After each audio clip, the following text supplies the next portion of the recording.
Shalom, salam sadis, salam hari Kamis. Cepet ya waktu ya. Eh, Bentar hari ini udah Kamis lagi ya kan, udah malam Jumat lagi ya. Malam Jumat, malam sakral ya. Jadi sekarang market cap ya di situ-situ tadi sempat turun juga ya setelah ini testifiednya si Jerome Powell ya. Market ya di situ-situ nggak terlalu gimana juga sih. Nah ini cryptocurrency saya buat video sekarang market cap di 900 billion, volume 65 billion, BTC dominance 43,1. Wah ini lumayan nih. Mungkin ada harapan altcoin agak naik.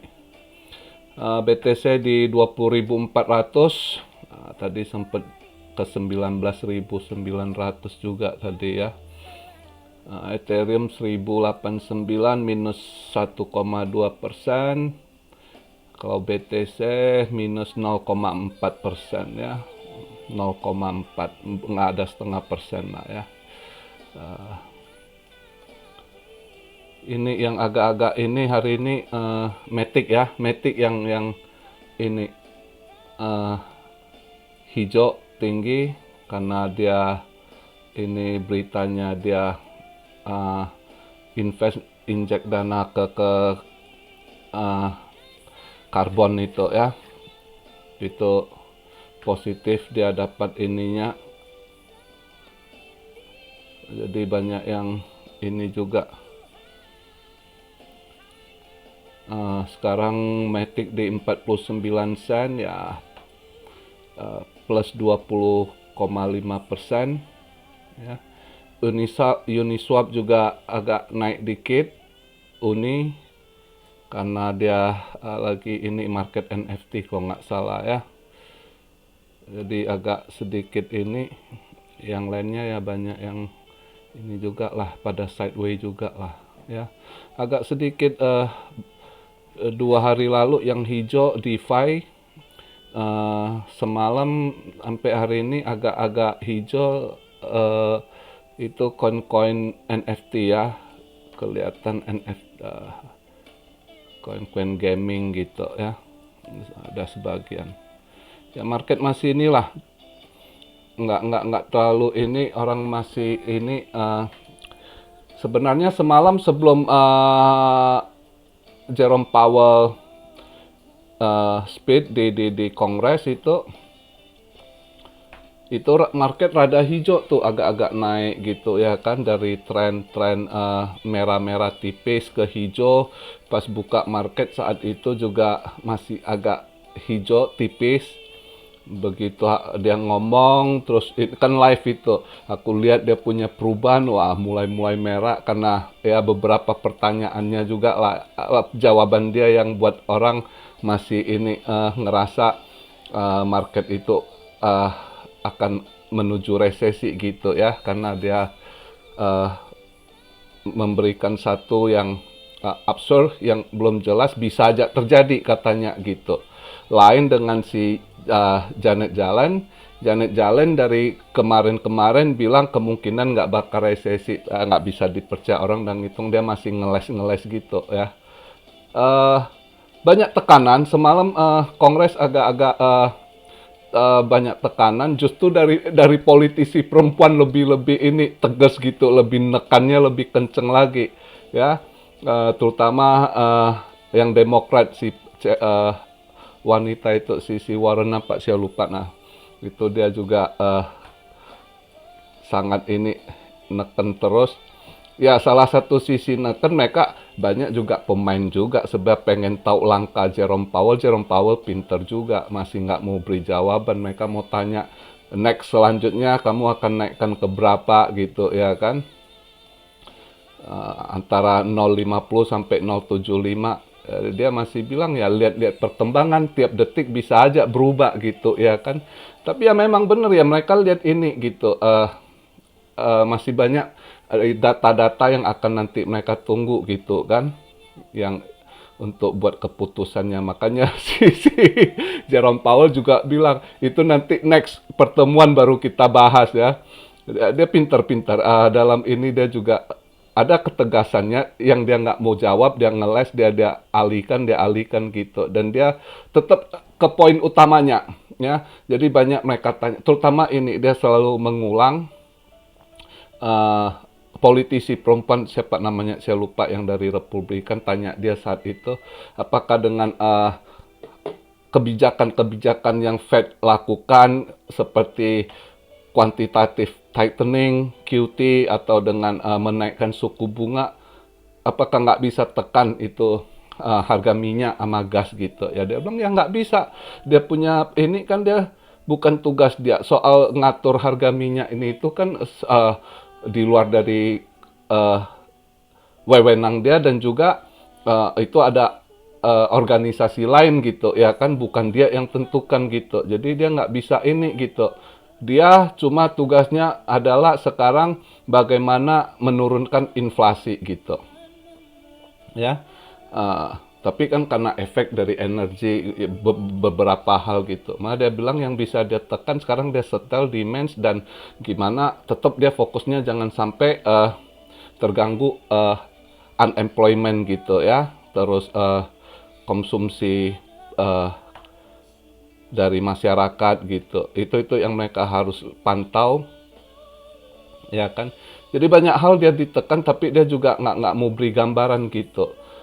Yang jelas mereka pengen tahu langkah-langkah dia selanjutnya jadi dia masih juga dia kasih abu-abu juga gitu ya pasti nggak bisa lah kalau dia to the point dia mau ambil itu kan pelaku pasar akan akan kebaca langkah-langkah dia nggak mungkin dia kasih ini ya kan cuma yang buat market jadi merah lagi karena itu ditanya sama dia apa kemungkinan bisa dengan kebijakan kamu terus push naikkan interest rate akan berakibat resesi gitu.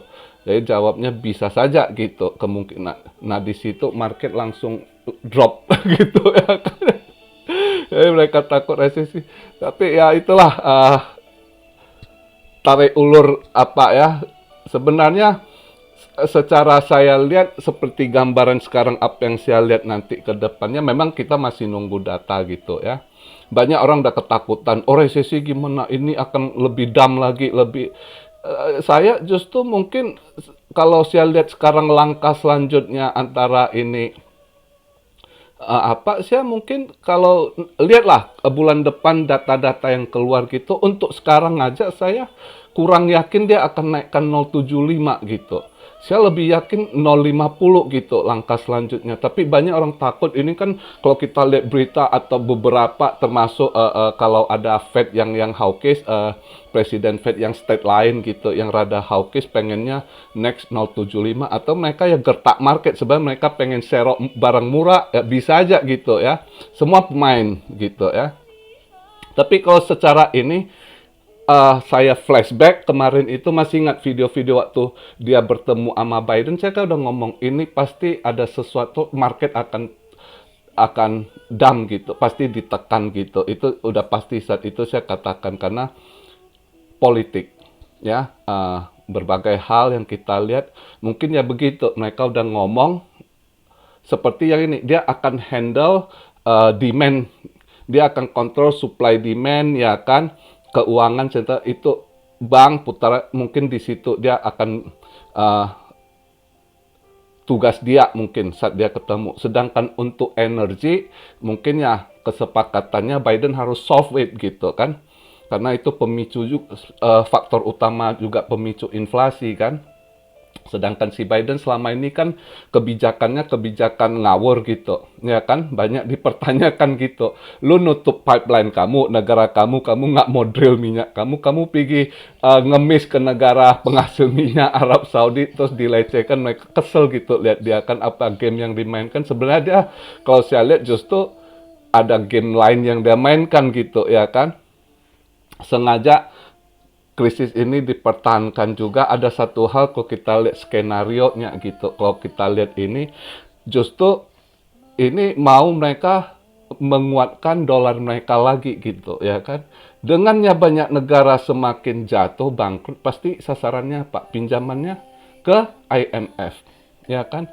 Akhirnya kalian tunduk tetap mau pakai dolar dia dengan pinjaman dari IMF itu hutang 10 tahun, 20 tahun, 30 tahun, 50 tahun itu tetap hitungan dolar gitu. Ya. Jadi mungkin di situ salah satu untuk tetap dia mendominasi market gitu. Putaran dolar itu karena sekarang putaran dolar masih tetap dia ini banyak orang bilang akan rontok. Dan saya nggak yakin karena hutang-hutang itu semua masih hitung. Segala negara hutang piutang itu putaran masih dolar gitu. Masih lebih kurang 70% mereka kuasai. Walaupun udah beberapa negara kesepakatan antara Cina atau itu kan. Tapi satu sisi lagi masih banyak negara yang hutang-hutang lah itu masih sisa 20 tahun, 30 tahun. Karena itu kan berjangka gitu. Itu yang masih tetap hitung dolar gitu. Nah sekarang dia perluas lagi itu. Ya, jadi saya yakin dominasi dolar masih tetap ini, walaupun inilah permainan. Kenapa inflasi ini terus menjejel negara-negara, apalagi yang nggak mampu gitu ya, yang pemerintah korupsi, salah kelola, ya hancurlah kali ini. Jadi puji Tuhan negara kita kali ini sangat salut saya ya kan. Bagus sekali nggak seperti ini ya, bagus. Kita nggak satu hal lagi gitu saya lihat. Nah, saya lihat langkah yang dilakukan sekarang Biden ini kelihatan gitu. Dia coba lobby ini tuh minyak turun kan. Ini dalam 2 hari ini minyak mulai turun drastis setelah si Biden pergi Saudi Arabia. Terus dia beragam dia lakukan agak-agak turun juga gitu ya. Terus rencana dia kan July 4 dia akan coba. Dia lagi lobby Kongres juga untuk menunda ini pajak dari gas itu ya, delay, disuspend dulu gitu. Dan mintanya 3 bulan. Jadi di situ udah ketahuan juga dia fokus juga ke ini nanti election ya.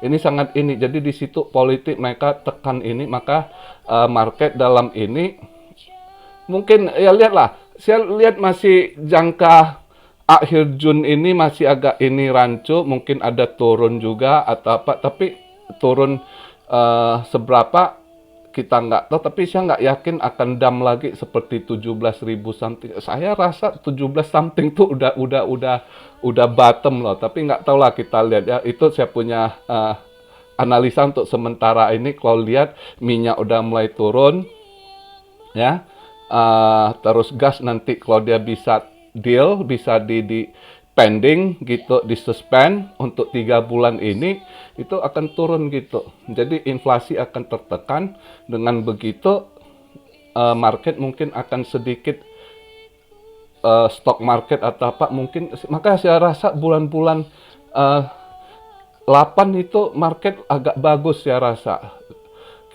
Banyak orang masih agak takut ini bulan 7 masih ada pertemuan FOMC Fed di situ. Nanti ini yang lagi digoreng apakah 0,75 gitu ya kan. Tapi saya rasa nanti kita lihat bulan depan keluar data CPI-nya, unemployment-nya gitu ya. Kalau dia udah lebih soft gitu, gua rasa Jerome Powell nggak akan naikkan 0,75, mungkin 0,50. Kalau 0,50 market akan mulai bernafas itu. Terus bulan 8 dia nggak ada ini pertemuan di situ, mungkin para pelaku pasar akan manfaatkan ini untuk mainkan market lagi gitu. Mudah-mudahan ya, ini sementara, analisa sementara, jangan kalian kayak pasti terjadi. Ini masih analisa saya sementara karena saya lihat antara waktunya next setelah akhir bulan 7 pertemuannya itu 220 berapa tuh, 25-26 kalau nggak salah Juli ya, itu pertemuan. Terus nanti akan dinaikkan lagi. Jadi saya rasa mungkin kalau dia naik 0,5%, berarti akan jadi 2% mungkin di situ dulu. Terus bulan 8 nggak ada, terus bulan 9, akhir bulan 9 20 something baru mungkin di antara jenjang waktu yang ada itu mungkin pelaku pasar akan ini mungkin sorong ke atas. Kita harap begitu. Jadi kalau dikasih napas saat itu, saya tahu banyak bersangkut di 30 something. Paling enggak kalau dia bisa mainkan sorong ke 30, banyak yang bisa relief sangkutnya. Kalau lakukan DCA saat kemarin bottom-bottom begitu harga murah ya. Mudah-mudahan ini. Maka kalian nggak usah buru-buru, sabar. Walaupun misal ini berita masih ada dam, andai kata nanti ada dam entah kapan, minggu depan kayak weekly candle nutup atau apa ada ini, misalnya dam kelapa yang ada dana DCA gitu, supaya kalian yang sangkut agak di atas bisa kejemput, misal nanti andai kata bulan 8 gitu atau awal bulan 9 sebelum di ini kan bisa disorong sampai ke 30 ribuan, kita nggak tahu ya, ini masih kira-kira, ini bahas saja dulu gitu ya, bukan pasti gitu nih ya, kita kan perkiraan dulu, ini ada kosong di mana, mereka bisa mainkan di mana, karena saya lihat kayaknya market ini mau ditenangin dulu sama Biden, inflasi tertekan dikit, andai kata bisa tertekan dikit inflasinya, saya rasa nanti baru market dikasih ini supaya orang lebih agak fresh, berita akan positif gitu. Dia kan pengen cari suara gitu ya. Jadi dia mau cari yang buat berita positif nanti begitu kalau nanti ketekan gitu. Jadi itu sementara yang saya lihat gitu. Karena kalau saya lihat langkah dalam 2 minggu belakangan ini, apa yang dilakukan Biden, apa yang dilakukan ini, yang jelasnya memang di situ poinnya mereka mau turunkan inflasi. Andai kata bisa ketekan aja dikit, mungkin market nggak akan terpressure lagi kayak bulan 5 bulan 6 ini gitu. Akan ada nafas dikit saya rasa di bulan 8 gitu kemungkinan. Paling cepat bulan 7, tapi agak ragu lah bulan 7 karena dia pertemuan FOMC-nya juga udah di akhir bulan gitu ya. Jadi kalau sekarang masih tetap digoreng-goreng, ditakutin, ya lihatlah market cepat aja berubah gitu. Kalau mereka udah mau mainkan market akan nanti berita positif. Sementara ini kan masih banyak berita negatif, ditakut-takutkan resesinya nanti begini begitu, ini udah saya rasa untuk saat ini sementara mereka agak tekan. Kalau andai kata bulan 7 data CPI-nya bisa agak soft ya, itu mungkin bulan 8 market bisa lebih hijau, bisa lebih nafas gitu saya rasa. Kita doa-doa lah semoga begitu skenario-nya ya kan, supaya yang sangkut juga bisa bernapas sih. Jadi hari ini pembahasan begitu aja. Mari kita lihat karena hari ini dia masih ada satu lagi testify yang gua rasa hampir sama juga gitu. Tapi andai kata dia pertanyaannya lain yang agak menenangkan, mungkin market ya bisa kita lihat lah ya. Market kita nggak mau debak-debak, lihat aja. Terus juga nggak usah paksakan. Dengan kondisi gitu kalian nggak usah takut. Bagi yang ini jangan kejar. Kalau saya kondisi gini ini buat saya ini ada saat nabung gitu. Jadi andai kata ada bantingan ya udah cicil gitu. Ya. Andai kata ada bantingan ya saya lihat barang murah saya cicil, udah biarkan aja gitu. Dan nggak usah paksakan kemampuan gitu. Sesuaikan aja kemampuan dan pakai uang dingin gitu. Yang namanya rezeki nggak kemana. Kalau memang hak kita, kalau memang yang di atas mau kasih berlipat ya berlipat, tapi kalau memang belum rezeki Anda harus rugi ya rugi. Itu hidup ya begitu ya.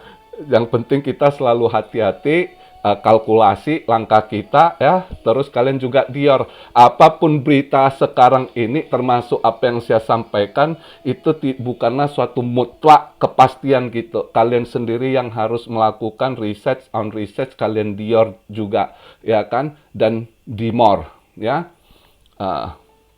Jadi begitu, oke. Hari ini begitu aja. Mari kita lihat selanjutnya malam ini gimana. Terus besok juga udah Jumat. Jumat juga ada ini kontrak, ya kan? Kalau yang kontrak ya Maxpen udah nggak cocok. Belakangan 2 bulan ini Maxpen-nya udah nggak match ya. Jadi kita lihat aja. Tapi saya ngerasa kalau andai kata max spend 30.000, paling nggak ya dia kalau malam ini Biden positif, dia ini speednya buat market tenang. Andai kata buat market tenang aja, bisa aja mungkin dicoba disorong ke 23.000 gitu ya kan. Ini kan masih ketahan di kemarin 21.000, 20.800 udah ketendang bawah lagi. Ya kita lihat lah, kita nggak usah untuk saat ini mau berharap banyak apa, tapi itu standby momen ya kan. Kalau misalnya ada dam juga nggak usah takut, justru saat buangan itulah saat Anda dapat barang murah gitu, cicil, istilah nabung ya. Oke, begitu aja video saya hari ini. Salam Siario dari Tokyo. God bless you all. Be blessed, be blessed, be blessed. Immanuel, haleluya.